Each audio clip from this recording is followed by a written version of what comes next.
ustedes saben, La Mala Educación sale todos los lunes, pero esta semana me trasladé, como todos los años, a Creta. Si les gusta, no se olviden de suscribirse acá abajo.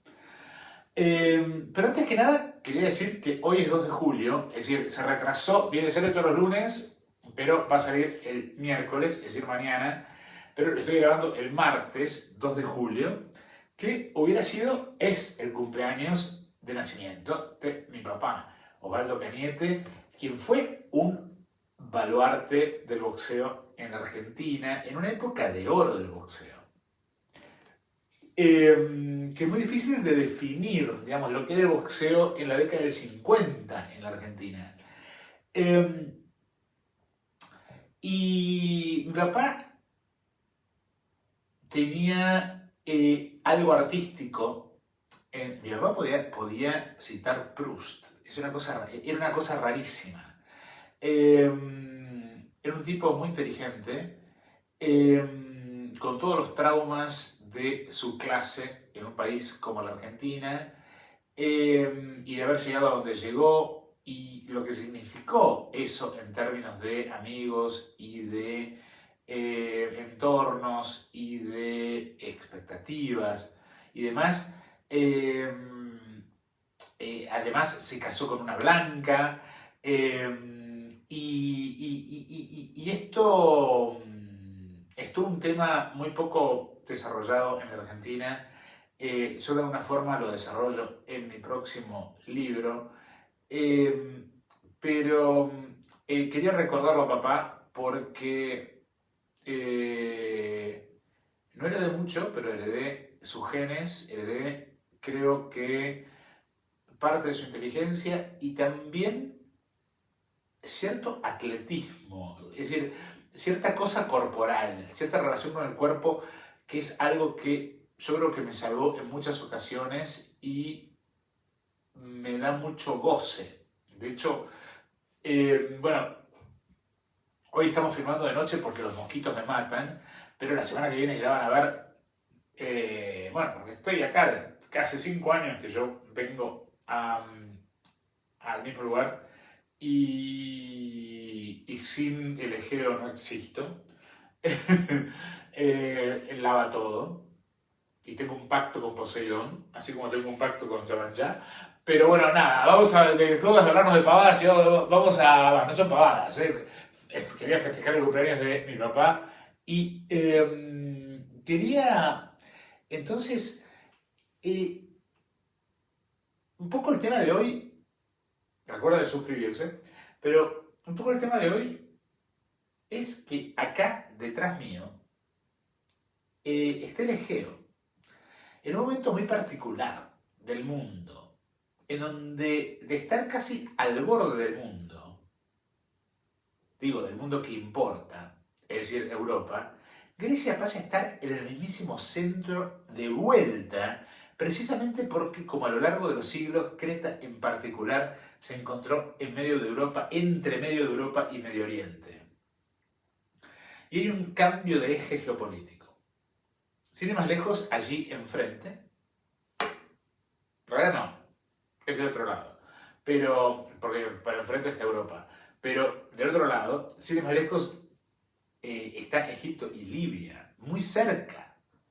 Yo una vez estaba haciendo paddleboard y pasó una bolsa que decía El Cairo, una bolsa de basura que decía El Cairo, pero esto tiene que ver con la edición de hoy porque quiero dedicarme a la colección Primavera-Verano 2025 de Balenciaga, en colaboración con la marca de deporte Under Armour, algo que de por sí une dos mundos opuestos, porque Under Armour es una marca de chavs, es una marca de...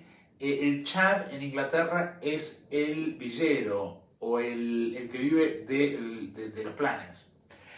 No solo porque vamos a ver en Balenciaga una combinación de ropa de alta costura y prêt-à-porter por un lado, y por la otra, ropa informal para hacer deporte, sino porque tiene cierto simbolismo de clase, al menos en el norte global. Pero esta es la primera de las cuestiones. Porque esta muestra, bueno, ocurre no en París, no en New York, no en London, sino en Shanghai. De manera colonial, a estos eventos se los denomina Resort Collections, pero no son otra cosa que la muestra de la colección para audiencias que compran y que por alguna razón generalmente racista son consideradas como no hegemónicas. Es decir, es como no considerar hoy como hegemónico al mercado chino o de Dubái es una locura, porque son los que compran moda. La imagen misma es, en su espectacularidad, deja las cosas en claro, en principio porque ocurre debajo de la lluvia, lo que ya dice algo del desdén de Nuevo Rico por el dinero que tiene de comprar este tipo de ropa. Es decir, alguien a quien le importa 3 pitos si su cuero se arruina o si su velvet se arruina. Y esto lo hace de manera discreta y deja muy claro el desplazamiento del eje de los países occidentales a los orientales y del lavado de dinero medio oriental, como Dubái o también algunos paraísos fiscales. Y al mismo tiempo demuestra que la moda sigue el dinero, que ya en el contexto de la crisis del tardoliberalismo se sacó los guantes y muestra los dientes sin ningún inconveniente. Por ejemplo, Chanel hizo su última colección en Mallorca, ¿no? Que es un lugar es un paraíso fiscal. El diseñador de Balenciaga es el georgiano, es decir, de la República de Georgia, Demna Gvasalia, a quien todos han considerado como una suerte de reemplazante de la generación de genios de la alta costura, que a su vez reemplazó a la primera generación de couturiers como Pierre Cardin o Cristóbal Balenciaga. Como buen sucesor e imitador de la generación de John Galliano o Alexander McQueen, quienes fueron al Central St. Martin's en Londres a estudiar, que en estrategias mediáticas no están muy lejos de Goldsmiths, el lugar el que fueron a estudiar, por ejemplo, los Young British Artists como Tracy Emin, como Damien Hirst, cuya misión no es tanto el arte en sí, o en el caso de Central St. Martin's, el diseño en sí, sino el impacto o la proyección de sus diseños en los medios para maximizar la visibilidad de sus productos, que, como bien digo, son entendidos como eso, productos. El tipo es indudablemente talentoso y hace exactamente año y medio padeció una cuasi cancelación al usar en 2 campañas publicitarias las sentencias judiciales que condenaban a pedófilos. Uno era un caso de pornografía infantil, el otro era un casting de un chico sosteniendo un bolso de cuero que permitía cierta referencia al punk y al DIY. Como dijo él, pero también permitía asociaciones con la cultura gay del cuero, S&M, en relación con un chico. Pero la industria no tenía espacio para deshacerse de otro talento de esa talla, por lo que se lo perdonó. Así como los tiempos cambiaron, a pesar de la condena pública de la empoderada Kim Kardashian, quien levantó el dedito contra Demna. Vemos, en primer lugar, cómo la era de las redes sociales trajo la era de la moralización y también una inmoralización del eje del dinero. Dicho de otro modo, Kardashian deja que Galliano la inmovilice, pero considera un papel legal inserto en una publicidad como en sí mismo suficiente como para emitir condena. A pesar de que ella personifica la misoginia, pero como se ve, la mujer tira su basura sobre el gay, la otra minoría sexual, en la primera oportunidad que tienen. Digamos, los gays muchas veces somos el tacho de basura social. Y esto todo bajo el nombre del Pride y del respeto y de la moralización y la malenconcha. Pero bueno, esto es mucho más simplificado por este diseñador, quien en esta colección de Balenciaga se asocia con Under Armour para hacer algo que teóricamente alegoriza los rascacielos de Shanghai, que lo ven ahí en el fondo, pero que en realidad está yendo a un objeto muy criticado en mi anterior blog, y son las megaplataformas. Yo no puedo creer que las plataformas que tanto puteamos en el blog sean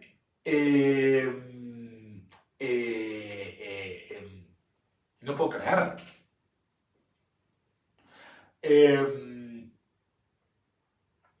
¿No? Es decir, que se han transformado en el prime de la moda.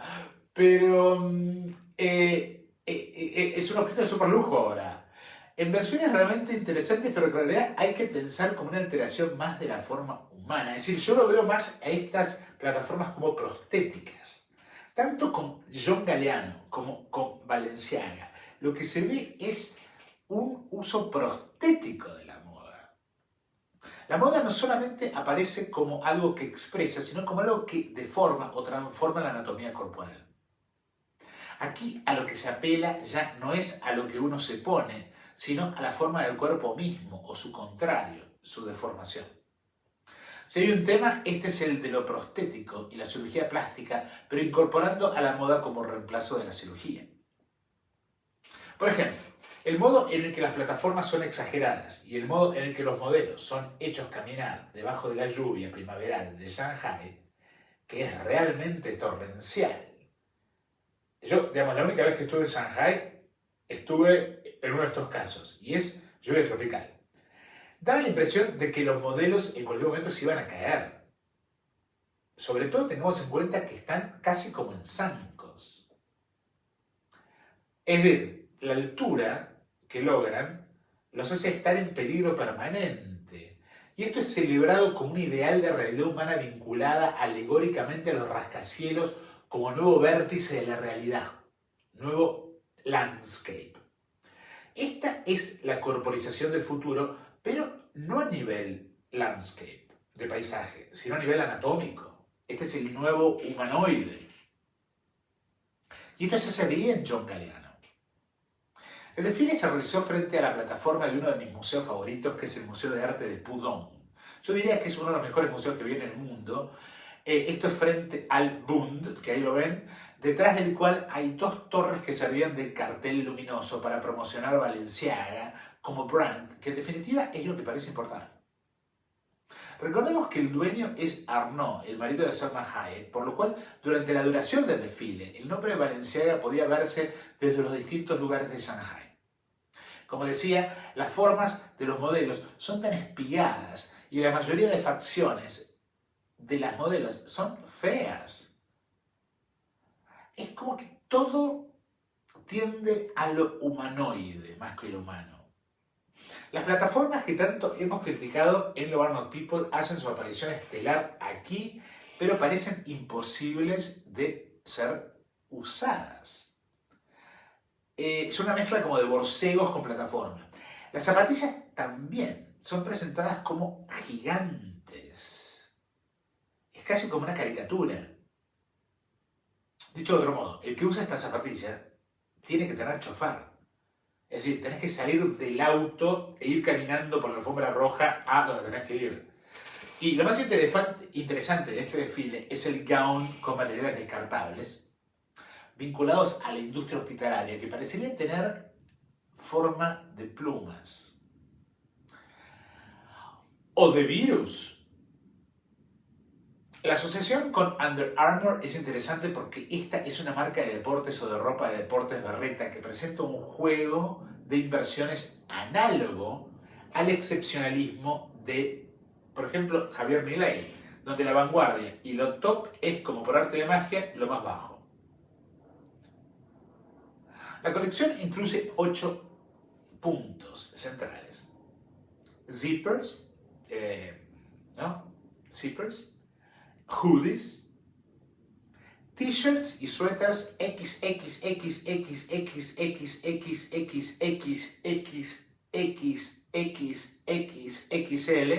gorros de béisbol con embroidery, shorts largos que no llegan a ser bermudas, pero que funcionan como bermudas escolares. Esto apareció mucho esta temporada. Y las medias son un fetiche. Es decir, Demna es un gay fetichista.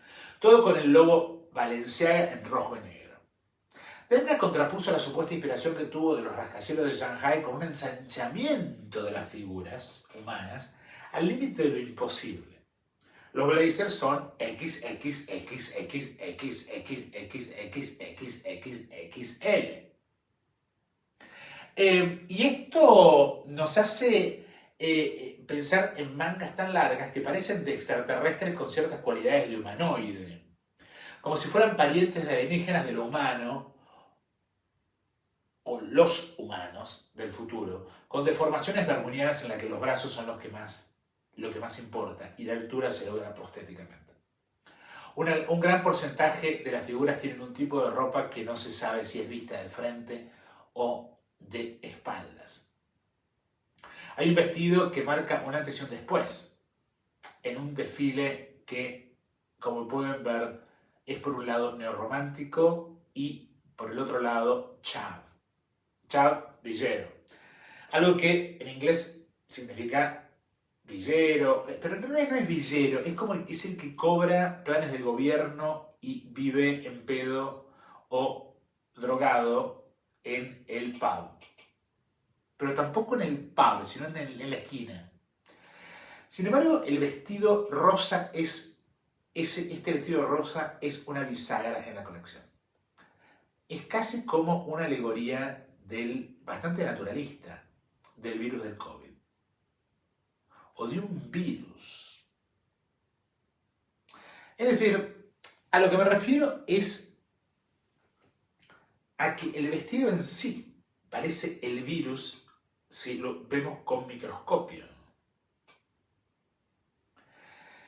Estéticamente es totalmente distinto al resto. Me refiero al gaún rosa que va hasta el piso y que fue hecho de un grupo de bolsas de hospital de 10 años de antigüedad. Esto es lo más interesante del caso.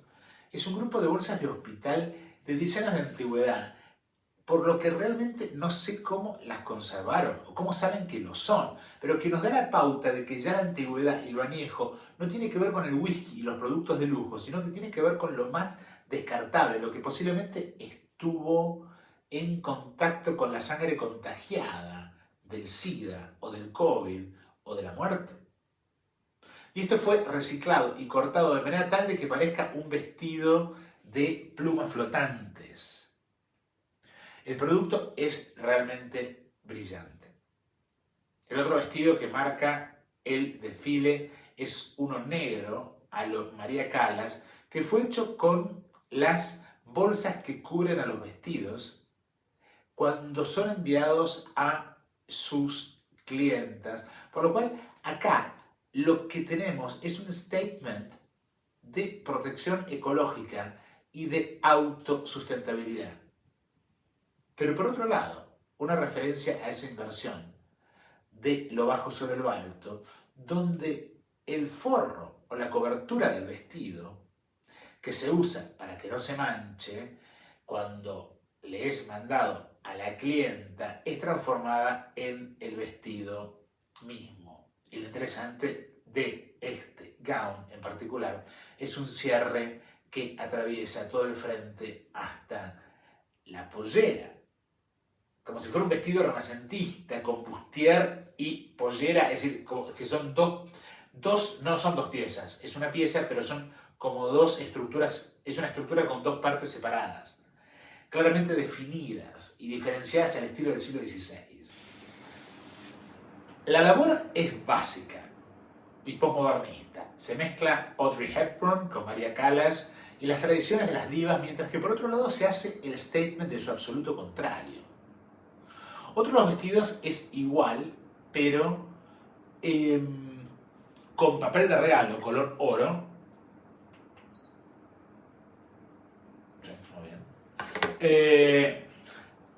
Uno similar usa terciopelo negro, vinilo y tie-back paper. Sin embargo, lo que no termina de quedar claro es si el diseñador está buscando la diversificación postmoderna del pastiche desde abajo como un signo de clase ya exagerado, porque esto ya transgrede lo que estamos discutiendo en un video pasado sobre la pastorcita en el Petit Trianon, sino que va directamente al villero de primer mundo que cobra benefits y usa esa marca Under Armour. Y esto es lo que se ve en el calzado, que es casi ridículo. Son zapatillas, sneakers gigantes, que en apariencia son fáciles de usar, pero que solamente pueden serlo en determinadas condiciones de privilegio. Los otros son las carteras, y las carteras es donde esta inversión de lo bajo sobre lo alto se produce de manera más brutal. Así como los vestidos de gala son hechos con materiales totalmente alternativos y deliberadamente controversiales. Las carteras y los bolsos de la colección llaman la atención por convertir lo proletario en chic. Un ejemplo es la tote bag con elementos de pescador, que fue reimaginada con una cadena de metal cosida a mano y, por ejemplo, las camperas del estilo Moncler, pero más berretas, o pilotos tipo Burberry, pero berretas, totalmente sobredimensionados, que Demna transforma en bolsos, pero cuya forma no deja de ser la forma del saco, del Burberry o del Moncler. Es como si uno fuera arrastrando una campera. Es como si la deformidad se lograra manteniendo las formas. Y esto es algo que hace que esta colección sea, a mi juicio, más elegante que la de Galliano. Y en esa disputa entre estos enfants terribles de la moda de este momento, Demna sale ganando. Si algo se puede decir de esta colección es que tematiza lo literal y lo hace lo metamorfosiza. Y esto es algo muy difícil de lograr.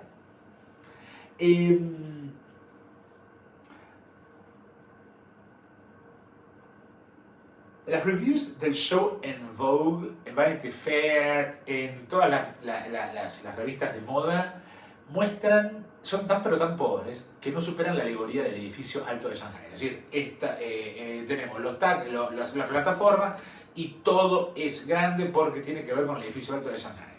Es decir, sorprende la baja calidad de la crítica de moda en este momento.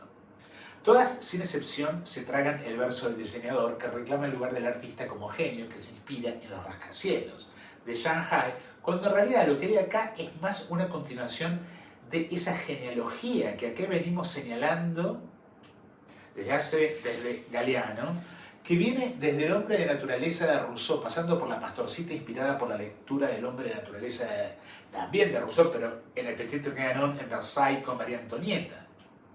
Es decir, la frivolización de la cultura campesina. Esta, en este caso sería la frivolización de la cultura proletaria. Esta frivolización de lo bajo para hacerlo chic también la vemos en Goya, cuya duquesa de Alba está vestida de pobre, o su maja desnuda, cuyo cuerpo cuadrado y sus caderas anchas son de trabajadora campesina del campo y no de corte.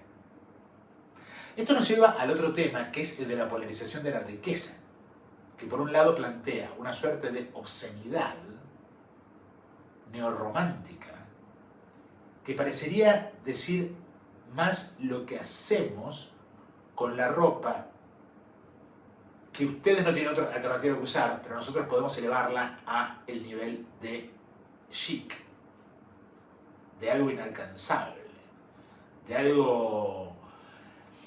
Además, algo bajo pero indescifrable, solamente por los que están in the know. Aunque al mismo tiempo es también un modo de es de hacerse invisible y evitar ser atacado precisamente por esa polarización.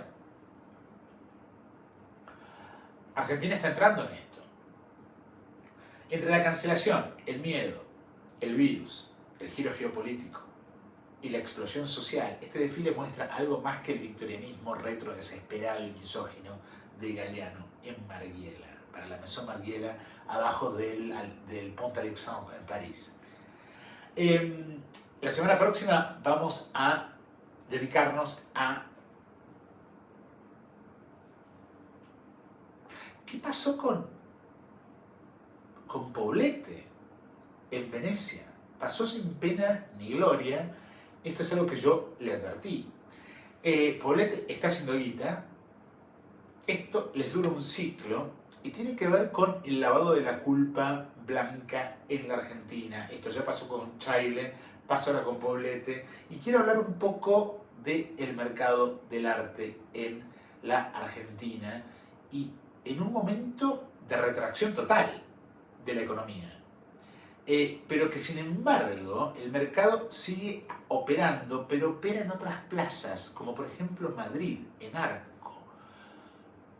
¿No será que no solamente se fue la guita argentina, sino los argentinos, y por culpa compran obra para colgarla en sus relativamente humildes domicilios en Europa?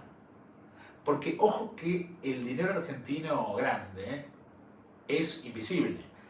El que se fue y se llevó la guita, la tiene colgada y compra arte argentino contemporáneo en Arco,